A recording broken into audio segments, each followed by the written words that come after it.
Bom dia, boa tarde, boa noite, or whatever the case may be. My name is Marcus, and I am the host of the Black Brazil Today YouTube channel, as well as the blackbraziltoday.com blog, where I analyze Brazil from the perspective of race. So today I want to share a story that I came across last week. And again, it's just another one of those stories that kind of speaks to the question of the mythology that, Brazilian society, lives according to. Um, Today's story, love has no color. Civil police arrest man for racism and bodily injury against his girlfriend in the city of Sorriso. Okay, so I'm calling in this story. I'm starting this story off by asking, love has no color, because Brazil has always proclaimed itself to be this place where we don't have any racial animosity, we don't have any antagonisms, we don't have this war against black and white.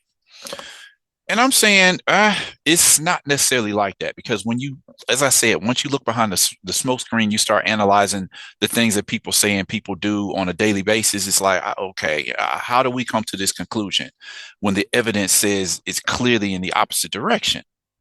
You know, uh, when people question, uh, okay, do we have this type of racism in Brazil?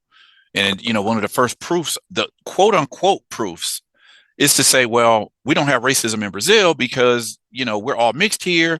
And, look at all the interracial couples that we have in this country. I'm like, in the beginning, I was like, how is it that one side says this country is extremely racist, and at the same time you have interracial, so, such a long history of interracial unions? It's complicated to discuss the question because it's so full of contradictions. On the one side, Brazil has always promoted interracial unions as a way to make the darker elements of the population disappear within a few generations. And it's been, this has been the goal for at least since the end of the slavery era.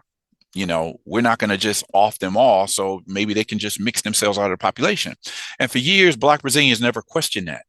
I'd say it's only been in maybe the last decade or so that people have been asking, hey, maybe the promotion of interracial unions and what we pride ourselves on interracial unions, maybe there's something more to this, because people start looking towards their own families and some of the things that people have said within their own families. They notice how people who have a whiter appearance are treated better in the family.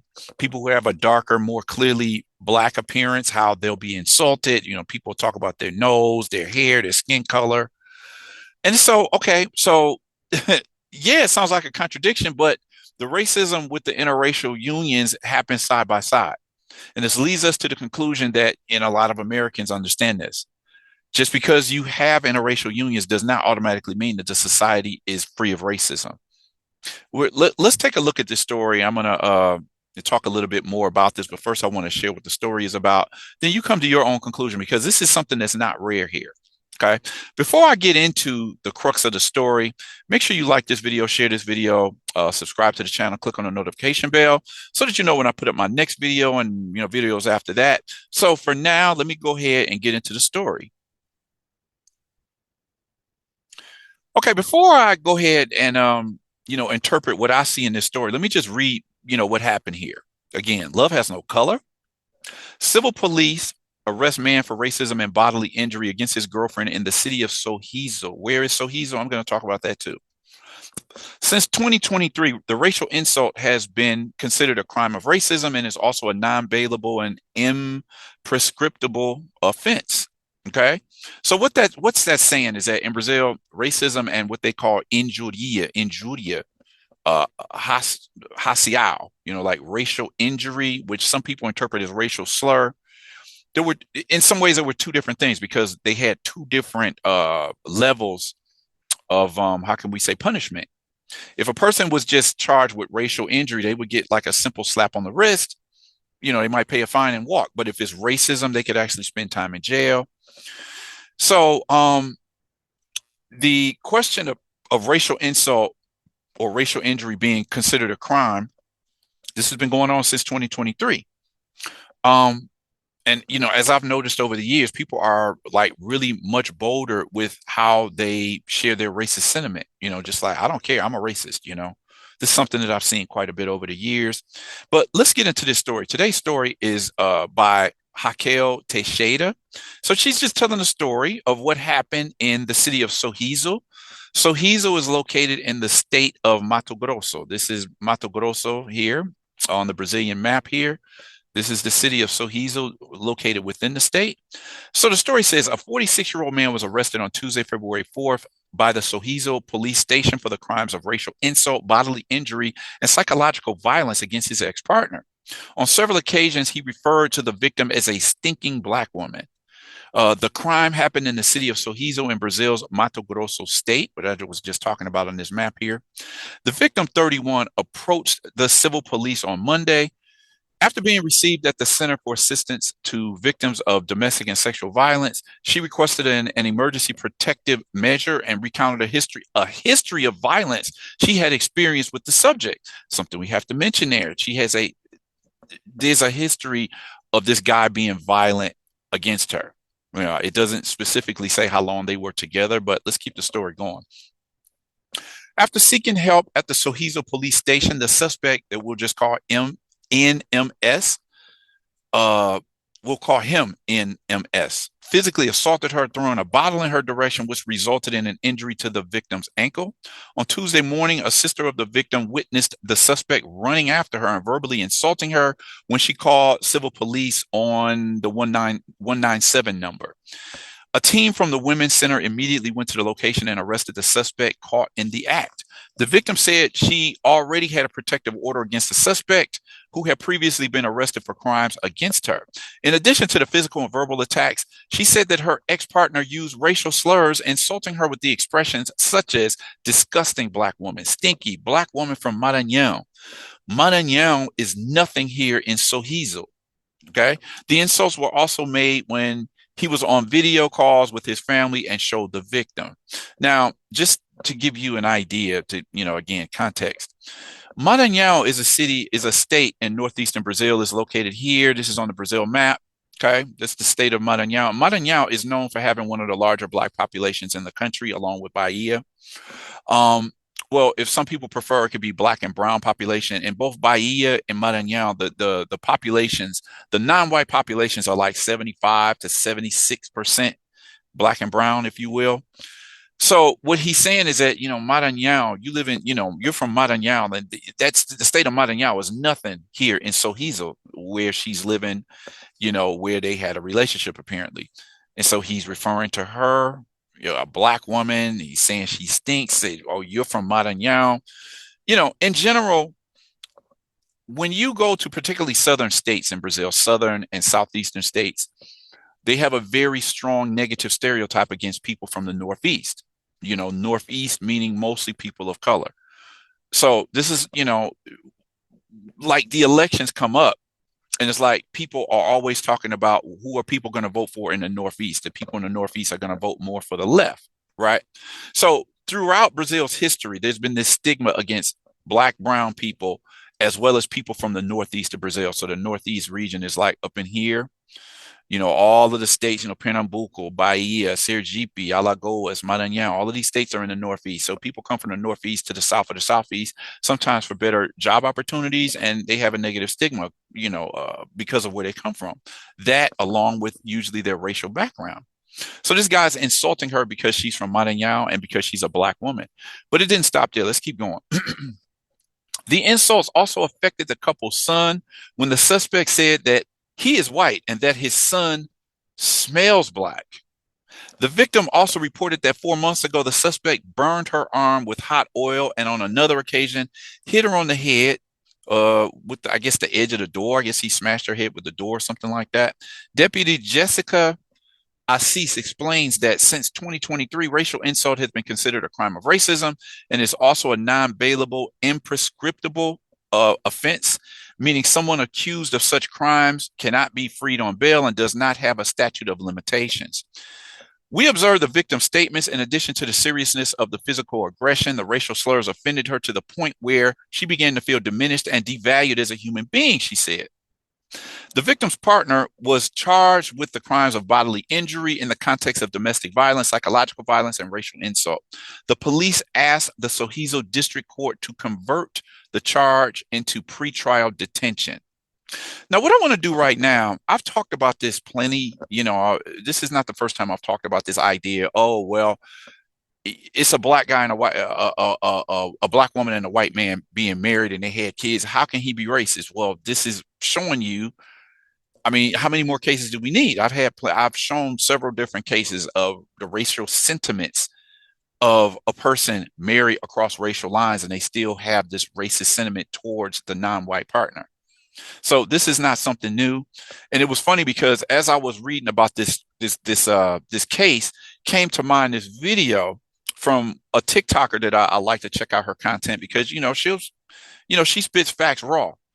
And so the video that I'm gonna share because it fits what she said. The video that she made came, I don't know how much longer before, but she made this video before the case that I'm telling you about today. So she's not reacting to the case that I just presented because her video was out first. But this is Mata Ervidia, and her video was called Interracial Relationships, the Unconscious Racism in the Family. So what I'm going to do right now is just overdub what she had to say, and then I'm going to talk a little bit more about the incident I'm featuring today. It's not uncommon for Black people to be married to racist people, precisely because light people there who have white parents can speak much better than I can, who suffer racism in childhood from their caregivers, like their white mother or their white father, because that person really doesn't like Black people. Having a relationship with a Black person doesn't make you any less racist. We're brought up in a society that constantly teaches us to hate Black people. It even teaches Black people to hate each other. You see Henrique here, right? He hates himself, and his relationship proves that a lot. Obviously, not all people who have relationships with white people are self-hating. Sometimes it's only that side with white people that they find affection, they find love, as happens with many people, especially Black women who are denied by Black men all their lives, and find in a white man someone who will give them affection. This happens with many Black men too, who end up being rejected by some women, putting all their hatred on all Black women as if they're all the same. And yes, there are many Black people married to racist people, and Black people who are going to put lighter skinned Black people in the world who are going to suffer racism from their own parents. All right, so there you have it. Mata had a few things to say about that. Now, she mentioned this guy, Internalized. Okay, Internalized is this soccer player right here. Internalized, he's one of the latest out of the Brazilian soccer superstar machine, right? And as I've said in numerous other reports, numerous other blog posts, Black players who ascend socially, they go on to make a lot of money over in European soccer leagues. They tend to marry white women. So everybody was talking about Internalized. Matter of fact, I made a couple of videos about him. Here's a video from, looks like it's from last year. And he says, I told my friends I like them blonde with blue eyes. 17-year-old soccer star Internalized gets roasted online for his dating preference. So this is what, a lot of people are saying. Like, a lot of Black Brazilian men are not going to say flat out, I prefer white women. They'll just date only white women, and then you'll just notice this dating pattern. So when I first became aware of this couple, I became aware, like, okay, the girl is 2, 3, I don't know, maybe 4 years older than him. And, this is what he says, like, look, I like him blonde with blue eyes. He wasn't trying to, sugarcoat it or hide it or anything. This is what his preference is. And this is the question. Why is it that so many Black men have this preference for blonde, blue-eyed women? It's not that it's wrong, but some people have to ask the question, why this preference? And people say it leads to a self-hatred. It leads to a Brazil that says whiteness is superior. And then this ideology goes down, generation to generation, and people are pursuing this type of whiteness. And, what happens is the rich soccer player marries white. They produce mixed kids, and mixed kids marry white. And within a couple of generations, as I've talked about before, that money that this Black person never had before, most people will never get to, it automatically goes back over to the white community after 2 to 3 generations because of this ongoing interracial thing, right? His mother was not a fan of their relationship. This was an article from earlier. Well, I never posted this on the channel, but if you go over to if you look in the archives of the YouTube channel, you'll see a story that I did about this. Now, I ain't saying she a gold digger. 17-year-old soccer star's mother cuts his girlfriend out of the group picture they took. They're too young for marriage. The soccer player went on this popular talk show on television, and the parents, the woman here and then his father here, were sitting in the audience. As you can see from the picture here, the original picture had the girlfriend next to the player. When the mother posted a picture online, she cut the girl out of the picture like, I ain't with this. Just like they're too young. He's got his whole life ahead of him. I think she had a feeling like this girl could be a gold digger. Ndidiki signed a contract. At the time, he was 17. He was too young. They couldn't sign him. They said as soon as he turned 18, he was going to leave Brazil and go sign a big contract over in Spain, I believe, one of the top soccer teams over in Spain. He signed that contract as soon as he turned 18. And apparently, I just found this out. Apparently, they did get married back in, like, I think September, maybe. So these were the pictures. Okay. It's not for me to be throwing shade on a happy couple. Maybe they're happy. Maybe the girl's intentions are true. Who knows?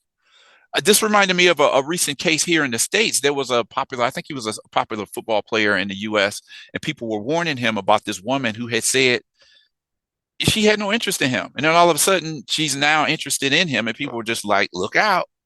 If she told you she wasn't really interested in you, why are you pursuing her? Now she's apparently interested in you, as she knows he's probably going to be making a whole lot of money in the NFL, if I remember that story correctly. So that's what the whole point of this particular post is. Does love really have color? People marry across color lines or racial lines, and we're going to say automatically there can't be any racism involved there. I got another video that I'm going to be bringing very soon, and it's going to be talking about this type of attitude that a lot of white people have towards black people. It's almost like, well, if I can't get the white person that I want, I'll get the black guy. He's not top on my list, but oh well, I can hang out with him for a little bit. It's just this type of, the last video that I put up was just talking about this type of attitude that a lot, and not saying all, a lot of white people had this attitude like, if I'm not, somebody that's really important among my own group, I can go among the blacks and I'll be considered one of the top people because I'm surrounded by black people. They're going to give me all the attention. Go back and look at that last video that I made. The other things that I want to talk about here are some of these points. Again, interracial unions, Brazil has always used as a quote unquote proof of the lack of racism in Brazil. Relations in the bedroom can never prove the lack of racism. How can you see a lack of racism when, going all the way back to the slavery era, white men were having relations with black women, but even they owned black women, and they still treated them as slaves, even them being in the bedroom. So how do we come to that conclusion? Again, the racial democracy myth that's been debunked for decades now, the racial hierarchy of which I was just explaining, like, again, not saying all, but you do have some white people out there, maybe many, who have an idea of, look, I'm a prize, I'm the trophy. To get with me, you better have some money. You have to be the best person that I can find. And I've said this before. The white woman has the advantage of, if she's not able to get that top quality white man, she can go down to the quote unquote lower group and get the best from the black and brown community. Okay. The racial hierarchy is clearly true in Brazil. The other thing I want to point out is that the couple here, there's a previous history of abuse.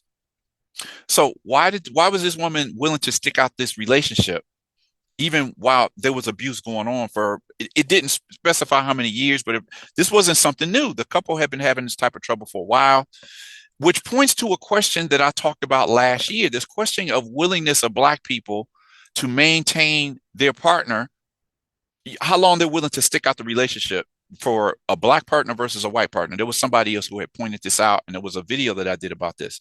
So this is the article that I covered, Negra nojenta fedida. It means stinking, disgusting black woman. So this happened in the state of Mato Grosso. That's the story that I'm talking about today. The other point that I'm making here is, this is an article from 2023, and it says, Black love. Why is a relationship commitment less with our own and greater with white partners? And she was doing a review, just a critique of this couple.